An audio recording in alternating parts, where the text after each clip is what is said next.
ప్రార్థించుకుందామండి.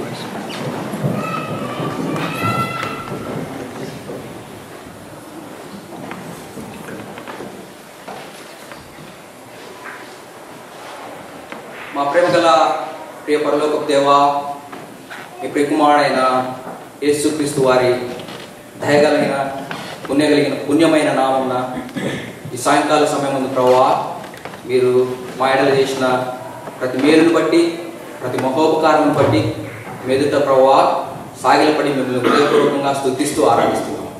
ప్రభువా, మీరు తండ్రి అమరత్వం కలిగి సమీపింపరాని తేజస్సులో వసిస్తున్నటువంటి మహా గొప్ప దేవుడవు ప్రభువా. మీరు దహించు అగ్ని అయినటువంటి దేవుడవు. మీ యొక్క శత్రువుల పక్షాన ప్రభువా మీరు బహు భయంకరుడమైన దేవుడవు. అదే సమయంలో తండ్రి మీ బిడ్డల పక్షాన ప్రభువా మీ యొక్క కోపము నిమిషమాత్రం ఉండును ప్రభువా, మీ దయ ఆయుష్కాలం అంతా ఉండునని ప్రభువా మీతో హృదయపూర్వకంగా సాగిలపడి మిమ్మల్ని స్తుతిస్తూ ఆరాధిస్తున్నాం. ప్రభువా, మిమ్మల్ని చూసి ప్రభువా ఏ నరుడు కూడా ప్రభువా బ్రతకలేడని పరిశుద్ధ గ్రంథం సెలవిస్తుంది ప్రభువా. అటువంటి మీరు ప్రభువా దుర్మార్గులమైన మమ్మును ప్రభువా, పాపులమైన మమ్మును ప్రభువా, మీకు శత్రువులమైన మమ్మును మీరు ప్రేమించినారయ్యా తండ్రి. ఆకాశ మహాకాశములు పట్టజాలని ఆ మహా గొప్ప దేవుడైనటువంటి క్రీస్తు వారిని ప్రభువా మా కొరకు నరునిగా భూమి మీదకి పంపించినందుకై వందనములు స్తోత్రములు ప్రభువా. ఒకనాడు తండ్రి ఏ యెహోవా దేవుని అయితే మేము చూడలేకపోయినామో ఆ దేవుని ప్రభువా మేము చూడగలిగినట్లు ప్రభువా మమ్మల్ని మీరు మేలుకై జ్ఞాపకం చేసుకున్నందుకై వందనములు స్తోత్రములు ప్రభువా. ఆ ప్రియుడు తండ్రి మా పాపములను యావత్తును ప్రభువా తన మీద మోపుకొని ఒక పశువు వలె తండ్రి ఆ కలువరి శిలువలో చనిపోయినందుకై వందనములు స్తోత్రములయ్యా ప్రభువా. ఆ ప్రియుని రక్తంలో మా పాపములను కడిగినారు ప్రభువా. ఆ ప్రియుల్లో తండ్రి మమ్మల్ని పరిశుద్ధులుగా, నీతిమంతులుగా తండ్రి నీ రాజ్య వారసులుగా, అంధకార సంబంధమైన రాజ్య ప్రభావం నుండి మీ ప్రియకుమారుడైన క్రీస్తు వారి రాజ్యం వైపుగా ప్రభువా మమ్మల్ని తీసుకుని వచ్చినందుకై మీకు వందనములు స్తోత్రములయ్యా ప్రభువా. అంత మాత్రమే కాదు తండ్రి ప్రభువా, ఆ ప్రియకుమారుని రక్తమును బట్టి ఆ ప్రియకుమారుని చూస్తూ ప్రభువా మీరు మమ్మల్ని దినదినము ప్రభువా మా బుద్ధిహీనతలో, మా బలహీనతల్లో, మా యొక్క తండ్రి గర్వంలో, మా యొక్క పాపంలో కూడా ప్రభువా మమ్మల్ని సహిస్తూ భరిస్తూ దినదినము ప్రభువా మరి మమ్మల్ని మోసుకుంటూ ప్రభువా మీరు మమ్మల్ని ఈ దినం వరకు నడిపించినందుకై మీకు స్తోత్రములు వందనములయ్యా ప్రభువా. తండ్రి నిజంగా తండ్రి మేము ఏ రీతిగా ప్రభువా మీ రుణాన్ని తీర్చుకోగలమయ్యా, ఏ రీతిగా ప్రభువా మా భాషతో ప్రభువా మిమ్మల్ని స్తుతించగలం ప్రభువా. మీరు చేసినటువంటి మేలు ప్రభువా, మీరు చేసినటువంటి మహోపకారాలు మా వ్యక్తిగత జీవితంలో ప్రభువా, మా కుటుంబ జీవితంలో, మా సంఘ జీవితంలో ప్రభువా మీ మేలన్నిటిని బట్టి హృదయపూర్వకంగా సాగిలపడుతుంటున్నాం. రేపు ప్రభువా మరొకసారి తండ్రి దేవా సాయంకాల సమయం ముందు ప్రభువా మీ యొక్క స్వరాన్ని వినాలని ఆశపడుతుండగా మరొకసారి మీరు మమ్మల్ని జ్ఞాపకం చేసుకునండి ప్రభువా. మీ యొక్క కనుదృష్టిని మా మీద ఉంచండి ప్రభువా. మా సంతోషాన్ని అధికం చేయండి ప్రభువా. చిన్నలను మొదలుకొని పెద్దల వరకు ప్రభువా మీరు మాతో మాట్లాడవలసిందిగా ప్రార్థిస్తున్నాం ప్రభువా. తను మాత్రమే కాదు ప్రభువా, ఇక్కడ వింటున్న ప్రతి వారిని కూడా ప్రభువా మీ అభిషేకం క్రింద ఉంచవలసిందిగా ప్రార్థిస్తున్నాను ప్రభువా. మా హృదయాలను తృప్తిపరచండి ప్రభువా, మీరు మాతో మాట్లాడండి స్వామి.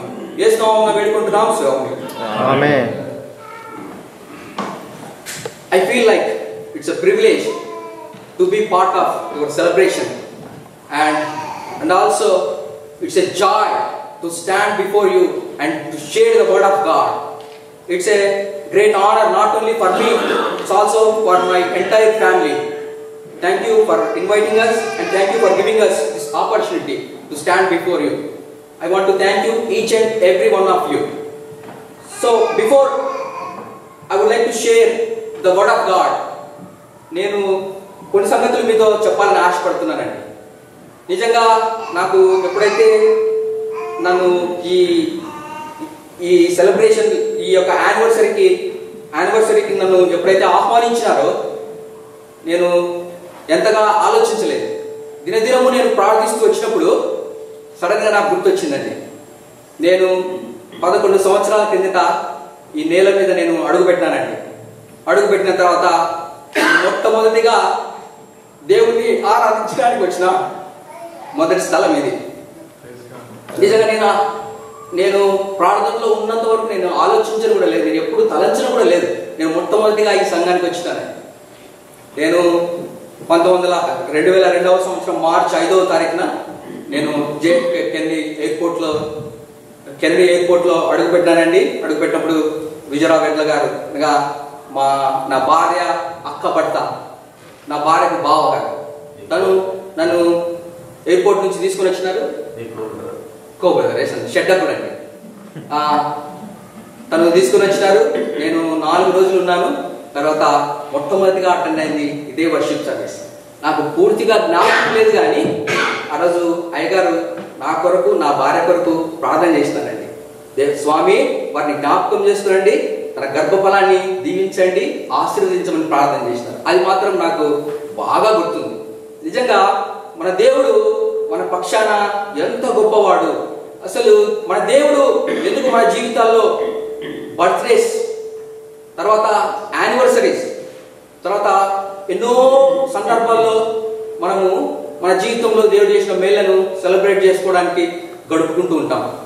మరి సంఘ జీవితంలో దేవుడు ఎందుకు ఈ యానివర్సరీస్ ని సెలబ్రేట్ చేసుకోమని మనకు సెలవిచ్చినాడు? లేకపోతే ఈ యానివర్సరీస్ ని సెలబ్రేట్ చేసుకోవడం వెనకాల ఉన్నటువంటి అర్థం ఏంటనే సంగతిని ఈ సాయంకాల సమయం ముందు కొన్ని మాటలతో క్లుప్తంగా మీతో పంచుకోవాలని ఆశపడుతున్నానండి. జాషువా గ్రంథము 4వ అధ్యాయంలో మనం గమనించినట్లయితే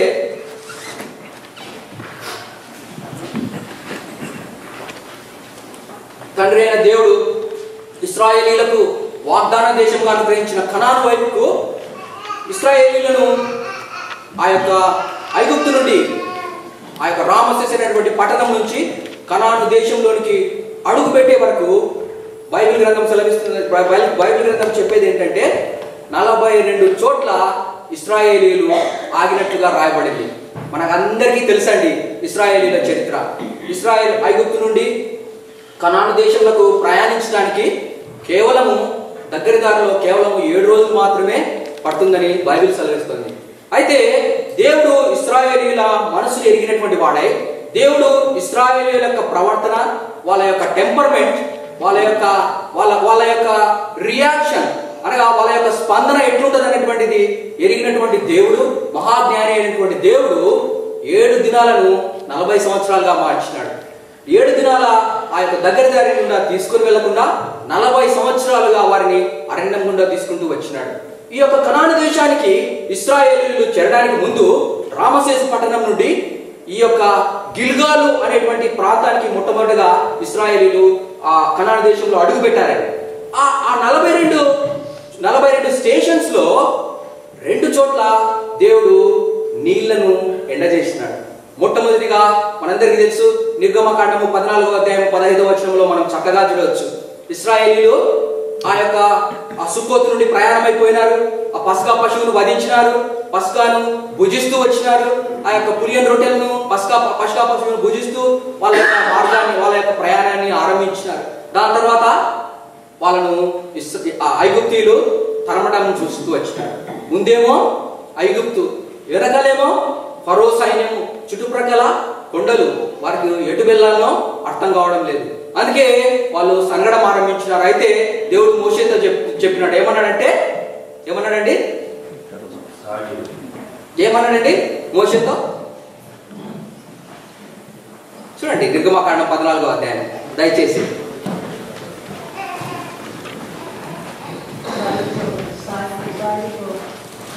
నిర్గమకాండము 14వ అధ్యాయం మోషేతో బహు స్పష్టంగా చెబుతూ ఉన్నాడండి. సాగిపోవుడి. తర్వాత చదువుతారండి ఆ వచనాన్ని దయచేసి.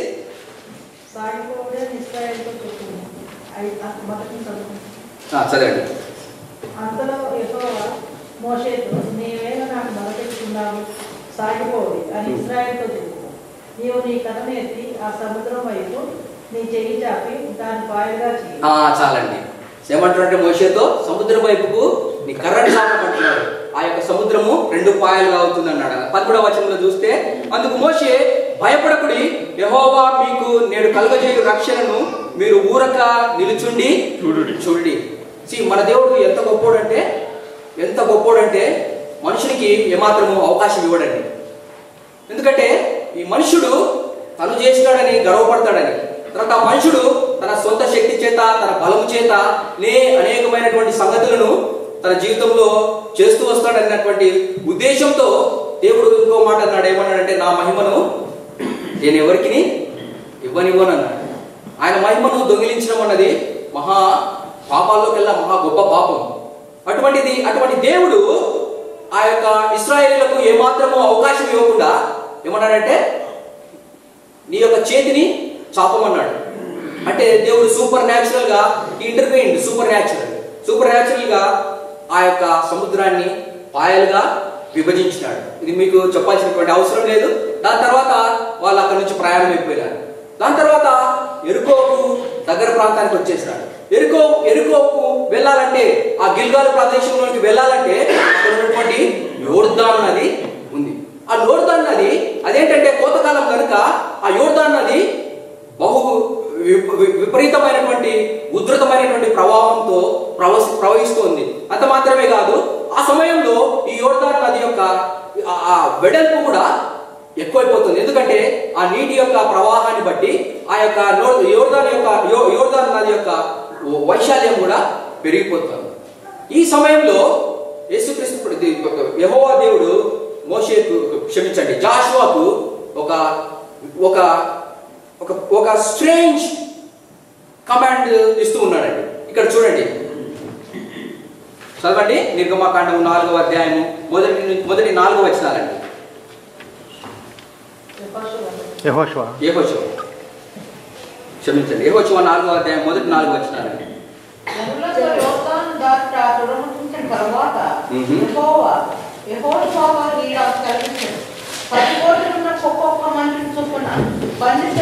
ఏర్పరిచి యాజకుల కాలు నిలిచిన స్థలమున యోర్దాను నడుమ నుండి 12 రాళ్లను తీసి వాటిని ఇక్కలకు తెచ్చి మీరు ఈ రాత్రి బస చేయి చోట వాటిని నిలబెట్టడని వారికి ఆజ్ఞాపించారు. చాలండి. ఇప్పుడు వీళ్ళు దాదాపుగా ఆ యొక్క ఎరుకో ప్రాంతానికి దాదాపుగా చేరుకున్నారు. ఇంకా కేవలం కొన్ని మైళ్ళ దూరంలో వాళ్ళు కనాను దేశంలోకి ప్రవేశిస్తారు. ప్రవేశించడానికి ముందు యెహోవా దేవుడు వీరికి కొన్ని ప్రత్యేకమైనటువంటి ఆజ్ఞలను ఇస్తూ ఉన్నాడు. మొట్టమొదటిగా ఏమన్నాడంటే, ఈ యొక్క ఇశ్రాయేలీయులు ఎప్పుడైతే ఈ ఐగుప్తు నుండి ఈ కనాను దేశం వైపు ప్రయాణిస్తూ వచ్చినారో దేవుడు వీళ్ళకు చక్కని క్రమాన్ని నేర్పిస్తూ వచ్చినాడు. ఆ క్రమం ఏంటంటే, ఇక్కడ ఉన్నటువంటిది దాదాపుగా 1 మిలియన్ పీపుల్, 6 లక్షల కాల్బలం. అంటే ఉట్టి మనుషులు, మగవాళ్ళు మాత్రమే 6 లక్షల మంది ఉన్నారు. ఇంకా ఆడవ పురుషులు, స్త్రీ పురుషులను, తర్వాత చిన్నపిల్లలను లెక్క పెడితే ఇంకా చాలా ఎక్కువ మంది ఉన్నారు. మరి అటువంటి అంతమంది ఒక గొర్రెల మందలాగా వెళ్తూ రావడము ఎంతో కష్టమైనటువంటి సమయం, కష్టమైనటువంటి స్థితి. అదేంటంటే ఏ నాయకుడు కూడా అంతమందిని అదుపులో ఉంచలేడు. అందుకే దేవుడు ఒక చక్కని ప్రణాళికను వారికి అనుగ్రహించినాడు. ఏంటంటే వాళ్ళకు దేవుడు వారికి చెప్తూ వచ్చాడు. ఏమన్నాడంటే, మందసాన్ని తీసుకువెళ్ళండి. ఎప్పుడైతే యాజకులు మందసాన్ని మోస్తూ వస్తారో ఆ మందసం చుట్టూ మీరు గుంపులుగా, అనగా ఆ యొక్క గోత్రాల ప్రకారం 12 గోత్రాల ప్రకారము ఒక్కొక్క గోత్రాన్ని ఒకవైపుగా నడవమంటూ చెప్తూ వచ్చినాడు. అనగా ఈ మందసము ప్రయాణిస్తున్నప్పుడు వీళ్ళందరూ క్రమం తీరి, అనగా నేను ముందు పోవాలా, లేకపోతే నేను ఎక్కువ వయసు కనుక నేను ముందు పోవాలా, లేకపోతే నేను ముందు పుట్టినాను కనుక నా కుటుంబం గొప్పది కనుక అనేది కాదు. దేవుడు ఏ క్రమాన్ని అయితే వీరికి ఇశ్రాయేలులకు అనుగ్రహించి చెప్పినాడో దాని ప్రకారం వాళ్ళు నడుస్తూ వచ్చినారు 40 సంవత్సరాలు. ఆ యొక్క మందసాన్ని వెంబడిస్తూ వచ్చినారు. పైన పగలు మేఘస్తంభంగా, రాత్రి అగ్నిస్తంభంగా ఉంటూ దేవుడు వారిని నడిపిస్తూ వచ్చినాడు. అనగా మనం అక్కడ గమనించాల్సింది ఏంటంటే, దేవుడు ఒక క్రమాన్ని అనుగ్రహించినాడు. ఎందుకంటే మనుషుల బుద్ధి ఎప్పుడంటే మన జీవితం అంతా అక్రమం అంట. అపవాది ఒకరోజు దేవుని సన్నిధిలో దేవదూతలు, దేవుని కుమారులందరూ సభతీరినారని యోబు గ్రంథంలో మనం చూడవచ్చు. అప్పుడు అపవాది యెహోవా దేవుడు అడుగుతాడు, అయ్యో అపవాది ఎక్కడి నుంచి వచ్చినావు అంటే, నేను భూమి మీద అటు ఇటు తిరుగుతూ ఉన్నాను. అంటే అపవాదికి సంబంధించిన వాళ్ళకు ఒక క్రమం అనేటువంటిది ఉండదు. అటు ఇటు పాము ఎప్పుడు కూడా తిన్నగా వెళ్ళదండి. అది అటు ఇటు తిరుగుతుంది. అందుకే దేవుడు వీళ్ళకు మొదటిగానే వీళ్ళకు ఒక క్రమాన్ని దేవుడు నేర్పిస్తూ వచ్చినాడు. ఆ క్రమం ప్రకారం వీళ్ళందరూ నడుస్తూ వచ్చినారు. అయితే ఇప్పుడు దేవుడు చెబుతున్నాడు. ఏమన్నాడంటే, ఇప్పుడు యాజకులు ఎప్పుడైతే ఈ మందసాన్ని తీసుకుని వెళ్తూ వచ్చినారో, మీరు మీ యాజకులకు మీకు మధ్యలో చూడండి 5వ వచనం చూడండి, 3వ అధ్యాయము 5వ వచనం అండి, క్షమించండి 4వ వచనం, 3వ అధ్యాయం 4వ వచనంలో చెబుతున్నాడండి.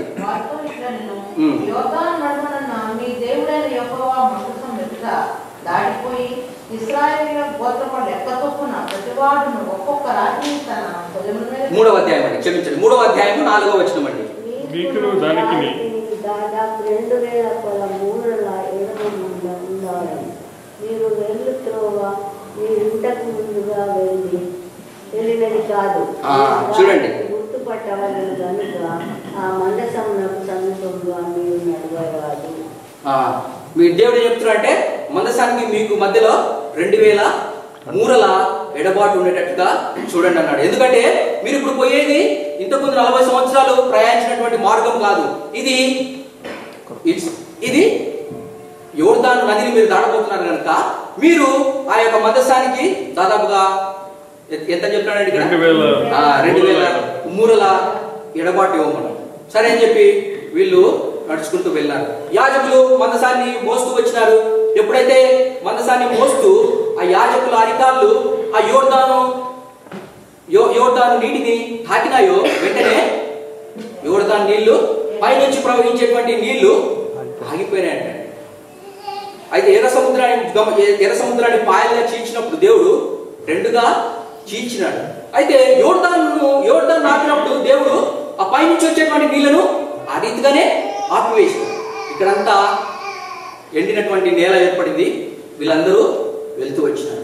అంతవరకు బాగానే ఉంది. అప్పుడు అన్నాడు యెహోషువతో, యెహోవా దేవుడు ఏమన్నాడంటే, ఎక్కడైతే ఈ యొక్క యాజకులు నిలబడ్డారో మందసాన్ని మోస్తూ వచ్చిన అక్కడ నుంచి 12 రాళ్లను ఒక్కొక్క గోత్రపు వ్యక్తి, ఒక్కొక్క గోత్రపు నుండి ఆ గోత్రపు అధిపతి ఒక రాయిని తీసుకొని భుజం మీద మోసుకుని, అంటే చిన్న రాళ్ళని తీసుకురాం అన్నది కాదు కదండి, భుజం మీద పెద్ద రాళ్ళని తీసుకురాము. చిన్న రాళ్ళను చేత పట్టుకుపోతాం, పెద్ద రాళ్ళను భుజం మీద మోస్తాం. అంటే దేవుడు ఏమన్నాడంటే, పెద్ద రాళ్ళను బండరాళ్ళను భుజం మీద తీసుకొని మీరు ఎక్కడైతే ఈ రాత్రి బస చేస్తున్నారో అక్కడ ఆ రాళ్ళను ఉంచమన్నాడు. సరే, మోషే వీళ్ళకి చెప్పినాడు. వీళ్ళు ఆ యొక్క యోర్దాను నది పాయలుగా చీలిపోయింది. ఆ యొక్క రాళ్ళను 12 గోత్రికులు ఆ యొక్క ఒక్కొక్క రాతిని తీసుకొని వెళ్ళి వాళ్ళు ఉన్నటువంటి చోటు, అనగా గిల్గాలు చోట బస చేసినటువంటి ఆ గిల్గాలకు వచ్చి ఆ గిల్గాల్లో ఆ 12 రాళ్ళను నిలిపినారు.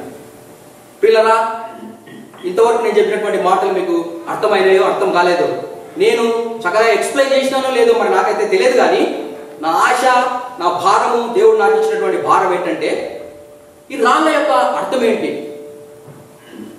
ఈ రాళ్ళ యొక్క భావం ఏంటి, ఈ రాళ్ళ నుండి మనం నేర్చుకోవాల్సింది ఏంటి, ఈ రాళ్ళ నుంచి మనం నేర్చుకోకూడదు ఏంటి, మన జీవితాల్లో మనం ఈ రాళ్ళను, ఈ సంఘటనను మన జీవితాల్లో ఏ రీతిగా మనము అన్వయించుకోవాలా, how can we apply this incident in our life.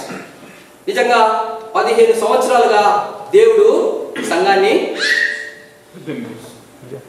18 years 18 సంవత్సరాలుగా దేవుడు తన యొక్క మహాకృపను ఈ యొక్క సంఘం పక్షాన రుజువుపరుస్తూ వచ్చినాడు. దేవుడు ఎంత కనికరం కలిగినటువంటి దేవుడు అంటే, 40 సంవత్సరాలుగా ఇశ్రాయేలీలు వాళ్ళు ఎంత అవిధేయత చూపించినా, తమ యొక్క నమ్మకత్వాన్ని వాళ్ళు ప్రదర్శించలేకపోయినా, దేవుణ్ణి పలుమార్లు గాయపరిచిన, దేవుణ్ణి దుఃఖపెట్టినా కూడా ఆ కనికరం కలిగినటువంటి దేవుడు తన యొక్క వాగ్దానాన్ని బట్టి,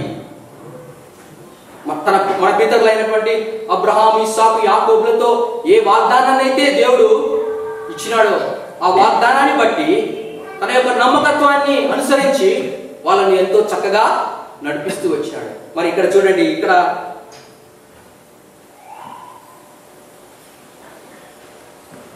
6వ వచనం అండి, 4వ అధ్యాయం. ఇక మీదట మీ కుమారులు ఈ రాళ్ళు ఎందుకని అడుగునప్పుడు మీరు యెహోవా మందసము ఎదుట యోర్దాను నీళ్లు ఏకరాశిగా ఆపబడెను. 21వ వచనం అండి, ఈ రాళ్ళు ఎందుకని తమ తల్లిదండ్రులను అడుగుతురా, అప్పుడు మీరు ఇశ్రాయేలీలు ఆరిన నేల మీద యోర్దానును దాటిరి. ఎట్లనగా యెహోవా బాహు బలమైనదని భూనివాసులందరూ తెలుసుకొనుటకును మీరు ఎల్లప్పుడూ మీ దేవుడైన యెహోవా యందు భయభక్తులు నిలుపుటకును మేము దాటు వరకు మీ దేవుడైన యెహోవా తానే మా ఎదుట ఎర్ర సముద్రమును ఎండ చేసినట్లు మీరు దాటు వరకు మీ ఎదుట ఈ యోర్దాను నీళ్లను ఎండ చేసినని చెప్పి ఈ సంగతి వారికి తెలియపరచను. ఇదండి దేవుని యొక్క ఉద్దేశం. దేవుని యొక్క ఉద్దేశం ఏంటంటే ఈ రాళ్లను తీసుకుని వచ్చి అక్కడ ఆర్పెట్టమన్నాడు. క్షమించండి, ఆ రాళ్లను అక్కడ ఉంచమన్నాడు. వాడి యొక్క అర్థం ఎందుకు అంటే చూడండి, అరణ్య ప్రయాణం చేస్తున్నప్పుడు మోషే ఇత్తడి సర్పం గురించి మీకు అందరికి తెలుసు కదండి. మోషే ఇత్తడి సర్పం ఎత్తినప్పుడు అనేక మంది ఎందరైతే ఆ యొక్క ఇత్తడి సర్పాన్ని చూస్తూ వచ్చినారో ఆ యొక్క పాము కాటుకు గురి అయినటువంటి వాళ్ళందరూ బ్రతికినారు. అయితే ఆ యొక్క ఇత్తడి సర్పాన్ని ఇశ్రాయేలు యొక్క రాజుల గ్రంథాన్ని మనం చదువుతూ వచ్చినట్లయితే, రాజుల చరిత్రను చూస్తూ వచ్చినట్లయితే ఆ యొక్క ఇత్తడి సర్పాన్ని పూజించడం ఆరంభించినారు. గమనించినారా? ఇత్తడి సర్పము యేసుక్రీస్తు ప్రభు వారికి గుర్తు, సాదృశ్యం. అయితే యేసుక్రీస్తు ప్రభు వారిని అనగా తండ్రి అయిన దేవుని యొక్క కనికరాన్ని వారు జ్ఞాపకం చేసుకోకుండా ఆ యొక్క ఇత్తడి సర్పము ఏ దేవుణ్ణైతే సూచిస్తుందో, ఆయన యొక్క నమ్మకత్వాన్ని సూచిస్తుందో, ఆయన రక్షణను, ఆయన యొక్క గొప్పతనాన్ని సూచిస్తుందో ఆ దేవుణ్ణి మర్చిపోయి ఆ యొక్క ఇత్తడి సర్పాన్ని అనగా నశించిపోయేటువంటి ఆ ఇత్తడి సర్పాన్ని వాళ్ళు ఆరాధించడం, పూజించడానికి నేర్చుకున్నారు. అందుకే దేవుడు ఇక్కడ మీకు చెబుతూ ఉన్నాడు. ఏమంటున్నాడంటే ఈ రాళ్ళను చూసినప్పుడు మీరు దేని జ్ఞాపకం చేసుకోవాలా? ఈ రాళ్ళ చుట్టూ చూసి సంతోషపడండి, చప్పట్లు కొట్టండి. లేకపోతే అబ్బా మేము గొప్పగా యోర్దాను నదిని దాటినాము, అయ్యో మమ్మల్ని చూడండి ఎంత గొప్పగా, అయ్యో సర్వలోక ప్రజలందరూ కూడా మమ్మల్ని చూడండి అని మీరు చెప్పుకోవచ్చేమో. నిజంగా ప్రియులరా, దేవుడు లేకుండా ఎన్నైనా చేయవచ్చు. దేవుడి ఉద్దేశం ఏంటంటే మన జీవితాల్లో దేవుణ్ణి కేంద్రంగా కలిగి మనము జీవించాలనేటువంటిది దేవుని యొక్క ఉద్దేశం. ఇశ్రాయేలీయులకు ఇక్కడ దేవుడు బహు స్పష్టంగా చెప్తున్నాడు. ఏమంటున్నాడంటే మీరు మీ పిల్లలు ఈ యొక్క రాళ్ళు ఎందుకని మిమ్మల్ని అడిగినప్పుడు, అయ్యో ఒకప్పుడు మీరు మా పిల్లలు 40 సంవత్సరాల కిందట ఆ యొక్క ఎర్ర సముద్రాన్ని ఎండ చేసినటువంటి సంగతిని వాళ్ళు చూడలేదు, మీరు మర్చిపోతారేమో అని చెప్పి ఈ రోజు మీ కన్నుల ఎదుట దేవుడు ఈ యోర్దాను నదిని ఎండ చేసినాడు. ఆయన యొక్క బాహువు ఎంతో గొప్పది, ఆయన ఎంతో శక్తివంతుడైనటువంటి దేవుడు. ఆయన యొక్క శక్తి, ఆయన యొక్క కృప ప్రతి వారి మీద ఉంటుంది. కానీ ఆయన యొక్క శక్తి కేవలము ఎందరైతే తనను నమ్ముకుంటారో, ఎందరైతే ఆయనను హృదయపూర్వకంగా సేవిస్తారో అటువంటి వారికి మాత్రమే ఉంటుంది అనేటువంటిది ఇక్కడ తండ్రి అయినటువంటి దేవుడు ఆ యొక్క ఇశ్రాయేలీయులకు సెలవిస్తూ వచ్చినాడు. ప్రియులరా, ఈ సాయంకాల సమయం ముందు మీకు నేను జ్ఞాపకం చేయాల్సింది ఏంటంటే, do you have any stones in your life? ఈరోజు 18వ వార్షికోత్సవాన్ని మనము జరుపుకుంటున్నాం. 18 సంవత్సరాలుగా దేవుడు తన యొక్క మంచితనాన్ని, దేవుడు తన యొక్క క్షమాపణను, తన యొక్క బాహుబలాన్ని మన ఎడల చూపిస్తూ వచ్చినాడు. మరి సంఘ జీవితంలో మాత్రమే కాదండి, మన వ్యక్తిగత జీవితంలో, మన కుటుంబ జీవితంలో కూడా దేవుని ఇటువంటి రాళ్ళు మనకున్నాయా? Do we have any stones in our life? నాకు గుర్తుందండి, అయ్యగారు ఆ దినాల్లో నేను ఇక్కడికి వచ్చినప్పుడు, దేవా ప్రతి యవనస్తుని కొరకు, యవనస్తురాలి కొరకు ప్రార్థిస్తూ, ప్రభా మంచి భార్యలు లేని ప్రభా, మంచి భర్తలు లేని స్వామి, తర్వాత పెళ్ళైన వాళ్ళ గురించి వారి గర్భాన్ని తెరవండి అని ప్రార్థించినాడు. అయ్యగారి పిల్లలను మనం గమనించినట్లయితే, అయ్యగారి జీవితాన్ని మనం గమనించినట్లయితే దేవుడు ఎంత అద్భుతకరుడు కాదా? ఇర్రెస్పెక్టివ్ ఆఫ్ అవర్ ఫెయిల్యూర్స్, మన foolishness, irrespective of whatever our standards, దేవుడు తన యొక్క కృపను తన ఎడల విస్తరింపజేసినాడు. నిజంగా మనం గమనించినట్లయితే విజయరావు గారి జీవితంలో మనం గమనించినట్లయితే అయ్యగారు జీవితంలో ఎన్నో రాళ్ళు ఉన్నాయి. తన పిల్లలు దేవుడు తనని ఇక్కడికి తీసుకుని వచ్చి తనను నడిపిస్తూ, దినదినము నడిపిస్తూ వచ్చినాడు. ఇది రాళ్ళు కావా? తన పిల్లలు, తన యొక్క మనమరాళ్ళు, అవి దేవుని రాళ్ళు కావా? విజయరావు గారిని విజయరావు గారిని అడగండి. తను చెప్తాడు, అయ్యో సహోదరుడు డానీని అడగండి, సహోదరి మంజు ఎట్లని అడగండి. ఎస్, నా జీవితంలో ఒక రాయి ఉంది అని అనేటువంటి ఒక రాయి ఉంది. మేము దీనస్థితిలో దేవా మేము ప్రార్థించినప్పుడు అయ్యా మీరు మమ్మల్ని జ్ఞాపకం చేసుకున్నారు. నాకు గుర్తుందండి, నేను ఇక్కడికి కొత్తగా వచ్చినప్పుడు జాషువా, మన సిస్టర్ స్వీటీ, క్షమించండి డాలీ, సిస్టర్ డాలీ, సన్నీ, చిన్న జాషువా, మా అబ్బాయి కూడా గుర్తుంది. మేము ఎన్నోసార్లు జాషువాని జ్ఞాపకం చేసుకున్నాం. నేను నా భార్య, మా అబ్బాయి కూడా మాటలు సరిగ్గా రాలేదు. వాడు చక్కగా మాట్లాడేటువంటి వాడు కానే కాదు. ఎన్నోసార్లు భయపడ్డాం, దిగులు పడ్డాం, బుగులు పడ్డాం. అప్పుడు నేను నా భార్య, అయ్యో చూడు జాషువా చూడు ఎంత చక్కగా మాట్లాడుతున్నావు ఇప్పుడు, అప్పుడు చూడు ఎట్లుండేవాడు, ఇప్పుడు చూడు ఎట్లున్నవాడు. మన మధ్యలో దేవుడు ఒక రాయిని ఉంచినాడని, ఆయన యొక్క కనికరానికి గుర్తు అబ్బాయి. ఓ ప్రియులరా, ఇక్కడ ఉన్నటువంటి ప్రతి వారిని మనము ఉన్నగారిని అడగండి, ఇమ్మానుయేల్ గారిని అడగండి, ఇక్కడ ఉన్నటువంటి ప్రతి వారిని, ప్రవీణ్ సిస్టర్ని అడగండి. ఈ మధ్యలోనే ప్రవీణ్ తో చక్కని సాక్ష్యాన్ని చెప్తూ వచ్చినాడు. నేను లాస్ట్ టైం వచ్చినప్పుడు దేవుడు ఎట్లా తనకు ఉద్యోగాన్ని ఇచ్చినాడు, ఎట్లా ప్రమోషన్ ఇచ్చినాడు, ఆ డాక్టర్ గారిని అడగండి. ప్రతి మన జీవితంలో దేవుడు ఎన్నో రాళ్ళని ఇచ్చినాడండి. But are we thankful to him? Do you remember that those are stones for us? ఈ రాళ్ళు, ఈ యొక్క యానివర్సరీస్ దేనికి గుర్తు అంటే ఆయన యొక్క గొప్పతనానికి, ఆయన యొక్క మంచితనానికి, ఆయన యొక్క నమ్మకత్వానికి మనం జ్ఞాపకం చేసుకుందామండి. ఈ రాత్రికాల ఈ సాయంకాల సమయం ముందు కొంత సమయాన్ని తీసుకొని, దేవా నా జీవితంలో ఎన్నో రాళ్ళు ఉన్నాయి ప్రభా, నేను మర్చిపోయినానయ్యా, అవి రాళ్ళగా నేను చూడలేదు. నిజంగా మనం గమనించినట్లయితే మొదటి సమూయేలు 17వ అధ్యాయంలో సౌలు దావీదు జీవితాన్ని, చిన్న కుర్రవాడైనటువంటి దావీదు సౌలు ఎదుట నిలబడాల్సి వచ్చింది.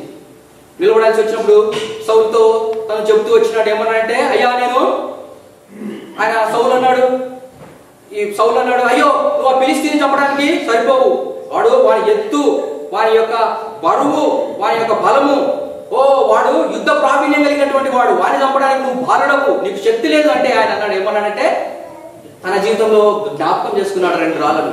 ఓ సౌలా, నేను మర్చిపోయినా, నేను సింహాన్ని చంపినానయ్యా, నేను ఎలుగుబంటిని చంపినా. నువ్వు సింహాన్ని చంపడం ఏంద్రా, నువ్వు ఎలుగుబంటిని చంపడం ఏంద్రా? అవునయ్యా, నేను అమాయకుణ్ణి, నేను ఒక టీనేజర్ని, మా నాన్న నాకు ఒక బాధ్యత అప్పగించినాడు నా గొర్రెలు కాయడానికి. సరే నేను గొర్రెలు కాస్తూ ఉన్నా, నాకు అసలు సింహం గురించి తెలియదు, పులి గురించి తెలియదు, నా బ్రతుకేందో నేను, నా పాటలేందో నేను, నా కీర్తనలేందో నేను, నా దేవుడు ఏందో నేను, అంత మాత్రమే నాకు తెలుసు. సడన్గా వచ్చింది ఒక పులి వచ్చింది నాకు తెలియకుండా. అసలు నాకు పులికి ఏమి సంబంధం లేదయ్యా, నాకు ఆ సింహానికి సంబంధమే లేదు, దాని పేరు తెలియదు నాకు, దాని మంచి తెలియదు, దాని చెడు తెలియదు. అయినా అది వచ్చింది నా గొర్రెని తీసుకుపోవడానికి. అయితే నా దేవుడు నా హస్తాలను బలపరిచినాడు, ఉట్టి చేతులతోనే నేను వాటిని చీల్చివేసినాను. సున్నతి లేని ఈ ఫిలిష్తీయుడు ఎంత, నా జీవితంలో 2 రాళ్ళు ఉన్నాయి, ఈ 5 రాళ్ళను తీసుకొని నేను వాణ్ణి చంపేస్తాను. జీవం కలిగిన దేవుని తిరస్కరించటకు వీడు ఏ పాటి వాడు? అయ్యా అమ్మా, మన జీవితాల్లో సింహాలు ఉన్నాయా? మన జీవితాల్లో వెలుగుబంటులు ఉన్నాయా? మనకు తెలియనటువంటి సంఘటనలు ఎన్నో జరుగుతుంటాయి. ప్రియులరా, జ్ఞాపకం చేసుకుందాం. నా దేవుడు అప్పుడు నాకు సహాయం చేసినాడు. అయ్యా నా జీవితంలో ఒక రాయి ఉంది, నువ్వు నాకు అప్పుడు సహాయం చేసినావు ప్రభువా. దావీదు అన్నాడు, అప్పుడు చేసిన దేవుడు ఇప్పుడు కూడా సహాయం చేస్తాడు. ఈ 18 సంవత్సరాలు మమ్మల్ని వ్యక్తిగతంగా, కుటుంబంగా, తర్వాత సంఘంగా నడిపించినటువంటి దేవుడు ఇక ముందు కూడా మనల్ని నడిపిస్తాడు.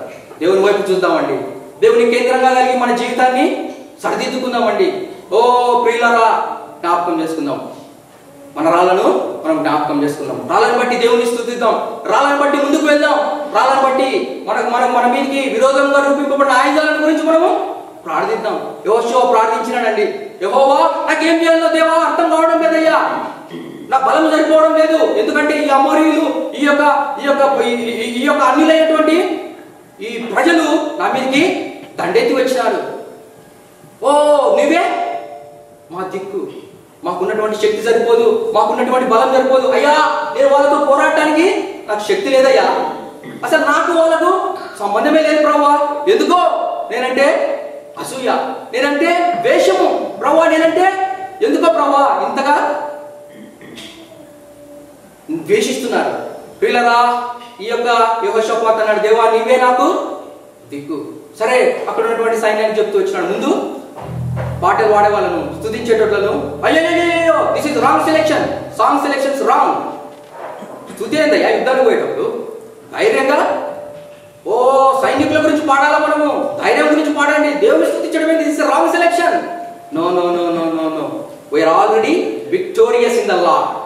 యేసుక్రీస్తు ప్రభువారు ఎప్పుడైతే కల్వరి శిలువలో తను చనిపోయినాడో, శత్రువుని యొక్క సాతాను యొక్క తలను చితకదొక్కినాడో, ఎప్పుడైతే ఆయన వారి పాపాన్ని, మరణాన్ని, సమాధిని గెలిచి తను తిరిగి లేచినాడో, అప్పుడే మనం we are all victorious in the Lord.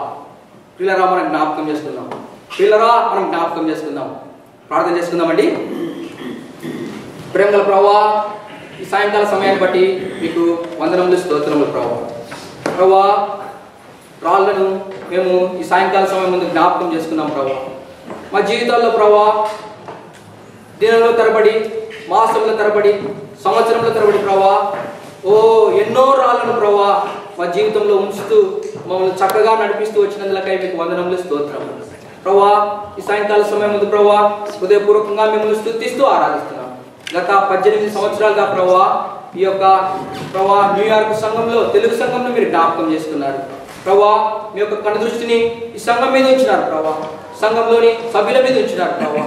తండ్రి, పగలనక, రాత్రనక, ఎండనక, వానక ప్రభువా, చలిలో ప్రభువా, స్నోలో కూడా ప్రభువా దినంలో తరబడి, మాసంలో తరబడి, వారంలో తరబడి ప్రభువా చక్కగా రావడానికి మీరు సహాయం చేసినారు ప్రభువా. వారి మీద మీరు కనుదృష్టిని ఇచ్చినారు ప్రభువా. తండ్రి, వారిని ప్రభువా మీ యొక్క అరచేత చెప్పుకున్నందులకై వందనాలు స్వామి. తండ్రి, మీరు జ్ఞాపకం చేసుకోండి ప్రభువా. మిమ్మల్ని స్తుతించడానికి, మిమ్మల్ని ఆరాధించడానికి ప్రభువా, మిమ్మల్ని కీర్తించడానికి, మిమ్మల్ని కొనియాడటానికి ప్రభువా, మీ మీద ఆధారపడటానికి, శత్రువుతో పోరాడటానికి ప్రభువా, మనుషులతో పోరాడటానికి మాకు నేర్పించుము, సహాయం చేయండి ఓ ప్రభువా. సంఘాన్ని బట్టి మీకు వందనాలయ్యా. సంఘ కాపరులను బట్టి మిమ్మల్ని ఎంతగానో స్తుతిస్తున్నాం ప్రభువా. సంఘంలో బాధ్యత కలిగిన వారిని బట్టి మీకు వందనములు, స్తోత్రములు ప్రభువా. దయతో స్వామి మా చిన్న బిడ్డలను మీరు ప్రభువా దర్శించండి ప్రభువా. యెహోషువ వంటి నాయకులుగా ప్రభువా వారిని సిద్ధం చేయరా ప్రభువా. సమూయేలు వంటి ప్రార్థనా పరులను, సమూయేలు వలె చిన్ననాడే దేవుని స్వరాన్ని వినేటువంటి బిడ్డలను ప్రభువా మీరు మా మధ్యలో మీరు లేవనెత్తలా ప్రభువా. తలాంతులు కలిగిన వారిని ప్రభువా మా సన్నిధిలో మీరు లేవనెత్తండి ప్రభువా. తండ్రి, మరి విశ్వాస వీరులను ప్రభువా మా మధ్యలో నుంచి లేవనెత్తండి ప్రభువా. తండ్రి దేవా, మరి అకుల, ప్రిస్కిల్లా వంటి భార్యాభర్తలను ప్రభువా, దేవుని ప్రేమించేటువంటి బిడ్డలు ప్రభువా, దేవుని కొరకు ప్రయాసపడేటువంటి బిడ్డలను మీరు లేవనెత్తండి ప్రభువా. తండ్రి, మీరు జ్ఞాపకం చేసుకురండి స్వామి, మీరు మమ్మల్ని జ్ఞాపకం చేసుకురండి ప్రభువా. తండ్రి, యోగ్యులైనటువంటి బిడ్డలుగా మమ్మల్ని సిద్ధపరచు. మీ కొరకు ప్రభువా మా యొక్క సమయాన్ని వ్యక్తం చేయడానికి మాకు నేర్పించు. మీ కొరకు ప్రభువా మా యొక్క డబ్బును, మాకున్నటువంటి సమస్తమును వ్యయం చేయడానికి మాకు నేర్పించు. మా రాళ్ళను జ్ఞాపకం చేసుకుని ప్రభువా మేము దినదినము సాగడానికి మాకు సహాయం చేయండి. ఇచ్చిన మంచి సమయానికే మీకు వందనాలు ప్రభువా. మా హృదయాలను మీరు తృప్తిపరచు. యేసు నామమున వేడుకుంటున్నాం స్వామి, ఆమేన్.